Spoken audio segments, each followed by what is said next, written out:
ಯೂಟ್ಯೂಬ್ನ ನಮಸ್ತೆ. ಹೌದು, ನಾ ಕನ್ನಡ ಚಾನಲಿಂದ ಜನರ ಅಭಿಪ್ರಾಯ ಮಾಡಿ ಯೂಟ್ಯೂಬಲ್ಲಿ ಹಾಕೋದು.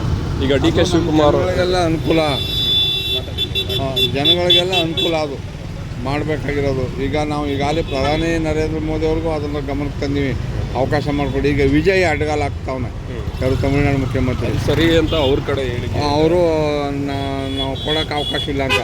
ನಾವು ಇಲ್ಲಿ ನಮ್ಮ ಕರ್ನಾಟಕದ ಭಾಳ ತೊಂದರೆ ಆಯ್ತದೆ, ಅದನ್ನು ಕೊಡಲೇಬೇಕು ಅಂದ್ಬಿಟ್ಟು ಅದು ಹೋರಾಟ ಮಾಡಿ ಭಾಳ ಇದಾಗಿ ತೀವ್ರವಾಗಿ ಗ್ರಾಸವಾಗದ. ಆದ್ದರಿಂದ ಅದಕ್ಕೆ ಅವಕಾಶ ಮಾಡಿಕೊಡ್ಬೇಕು ಅಂತ ನಾವು ಅಲ್ಲಿ ಪ್ರಧಾನಿ ಮೋದಿಯವ್ರನ್ನೂ ಕೇಳ್ಕೊತೀವಿ. ನಾವು ಏನಕ್ಕೆ ಮೇಕೆದಾಟು ಆದರೆ ನಮಗೇನೇನು ನಮಗೆಲ್ಲ ಥರದ ಅನುಕೂಲ ಅನ್ನೋದು.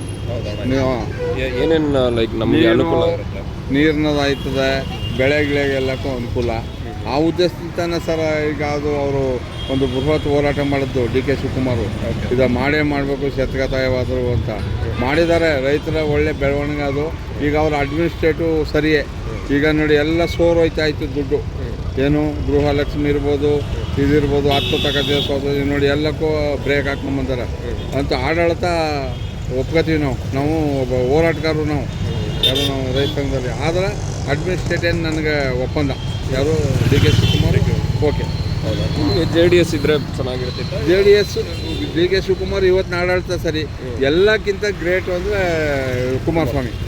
ರೈತರ ಸಂಕಷ್ಟಕ್ಕೆ ಸ್ಪಂದಿಸ್ತಾವ ಅಂದರೆ ಕುಮಾರಸ್ವಾಮಿನೇ.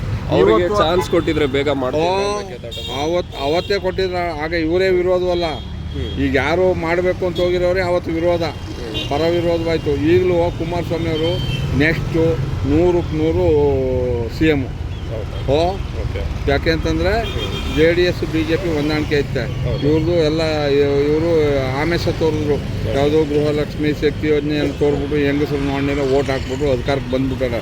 ಆದರೆ ಇಲ್ಲಿ ಬಂಡವಾಳ ಏನೂ ಇಲ್ಲ, ಏನು ಸರ್ಕಾರದಲ್ಲಿ ದುಡ್ಡೇ ಇಲ್ಲ, ಎಲ್ಲ ದಿವಾಳಿ ಹಾಕ್ಬಿಟ್ಟಿದೆ. ಅವ ಹೆಂಗೆ ನಡೆಸ್ಬೇಕು ಇವತ್ತು ನಾವು ಆಡಳಿತ ನನ್ನ ಮಟ್ಟಕ್ಕೆ ಬಂದ್ಬಿಟ್ಟಾನೆ. ಆದರೆ ನೆಕ್ಸ್ಟ್ ಅಂತೂ ಇದು ಕಟ್ಟಿಟ್ಟು ಬುತ್ತಿ. JDS ಅವರು ಒಂದಾಯ್ತಾರೆ. ಅಮಿತ್ ಶಾ ಕುಮಾರಸ್ವಾಮಿ ಅವ್ರನ್ನ ಕರ್ನಾಟಕಕ್ಕೆ ಹೋಗಿ ಅಂತ ಹೇಳೋರು. BJP ಬರೋದು ಡೌಟು, ಬಂದರೆ JDS ಬರುತ್ತೆ. ಬಂದರೆ ಇಲ್ಲ, BJP ಇಬ್ಬರು ಇದಾಯ್ತಾರಲ್ಲ ಸರ್. ಇಬ್ಬರು JDS ಬಂದರೆ ರೈತರಿಗೆಲ್ಲ.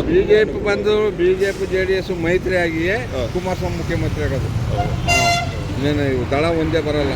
ಈಗ ದಳ 40 ಇದ್ದದ್ದು 19 ಆಗದ, ಇದು 120 ಇದ್ದದ್ದು ಈಗ 67 ಆಗದ. ಆಯಿತಾ? ಇಬ್ಬರು ಸೇರಿ ಸಾರಿ ಅವರು ತಪ್ಪು ಮಾಡಿಬಿಟ್ರು. ಯಡಿಯೂರಪ್ಪನವರ ಇದನ್ನು ಮಾರ್ಗದ